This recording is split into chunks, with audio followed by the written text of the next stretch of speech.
Welcome to A+ Bio. Today's video topic is difference between RNA polymerase and DNA polymerase 3. सबसे पहले दोनों का basic feature wise कैसे difference होता है वो हम लोग क्लियर करेंगे। फिर वीडियो का एंड में रिक्वायर्ड बोर्ड का आपको स्क्रीनशॉट मिल जाएगा, आप वहां से आपका नोट बना सकते हो।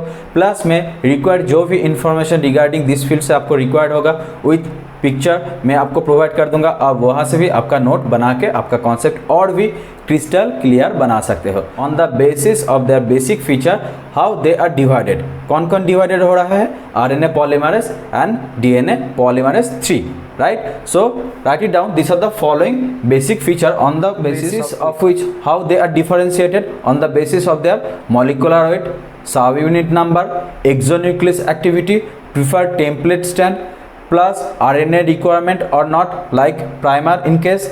फिर हम लोग आगे बढ़ेंगे with different Metlo ion and corresponding feature के साथ जो दोनों को डिफरेंशिएट करता है। चलिए आगे बढ़ते हैं। सबसे पहला पॉइंट होता है molecular weight. On the basis of molecular weight RNA polymerase are heavier in comparative of DNA pol 3। देखो इसका मॉलिक्यूलर वेट होता है 500 kilo dalton in comparative of DNA polymerase 3, जिसका मॉलिक्यूलर वेट होता है 400 kilo dalton. Next number of sub unit. So in case of RNA polymerase number of sub unit is 6, but in case of DNA polymerase the number of subunit in comparative of RNA polymerase is more, that is how much, approximately 10। write it down, 10। next required precursor, मतलब for the activity of enzyme what are the basic precursor required in case of RNA polymerase, write it down, adenine, guanine, uracil and cytosine, right?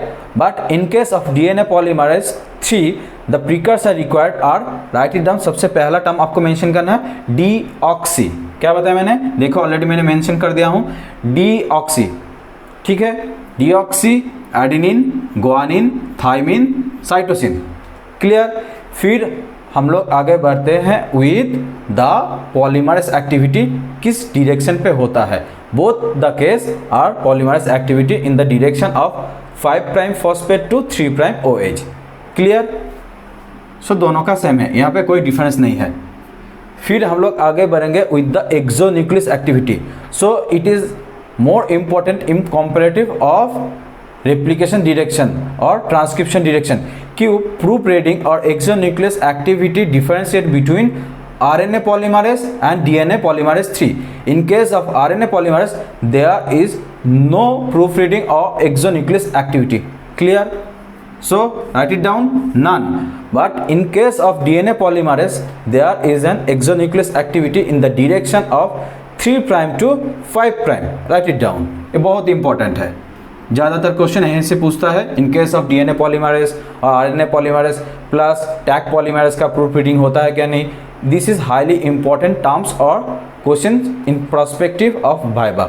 फिर हम लोग आगे बढ़ते हैं with required template. In case of RNA polymerase the required template is duplex DNA, means for the RNA polymerase activity the required DNA should be duplet in form or DNA should be duplex in nature, but in comparative of DNA polymerase the required template should be either single stranded, that either single stranded क्यों बताया मैंने, अगर कोई double standard DNA है उसका कोई एक stand, मतलब एक डबल स्टैंडर्ड DNA में ड्रॉ कर रहा हूँ, इसका कोई भी एक स्टैंड टेम्पलेट के तौर पे यूज हो सकता है। क्योंकि अगर वन साइड इस 5 प्राइम टू 3 प्राइम, अगर आप इस साइड प्राइमर लगा दो तो यहाँ पे 5 प्राइम बन जाएगा। This direction now become an replicative, right. In comparative नीचे का जो बनेगा वो 3 प्राइम टू 5 प्राइम, यहाँ पे भी आप 5 प्राइम ऐड करके एक प्राइमर ऐड कर दो, ये भी इस डायरेक्शन पे सिंथेसिस हो।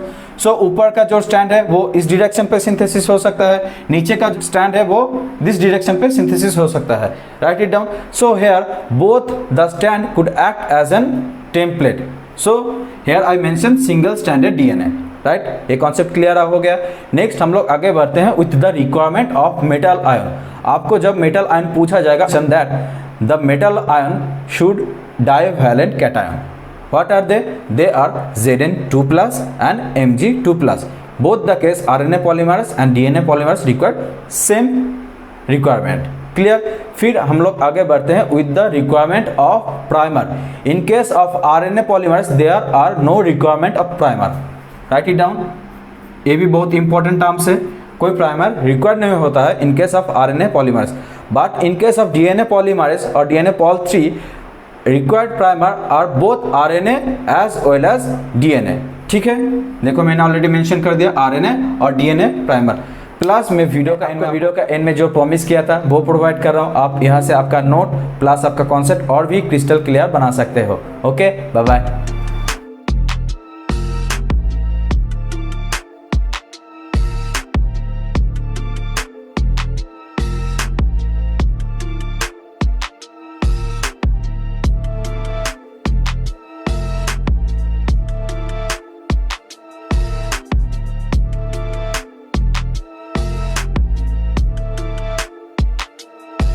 Subscribe to our YouTube channel A Plus Bio by clicking that red subscribe button and press the bell icon for all real-time academic notification. Thank you.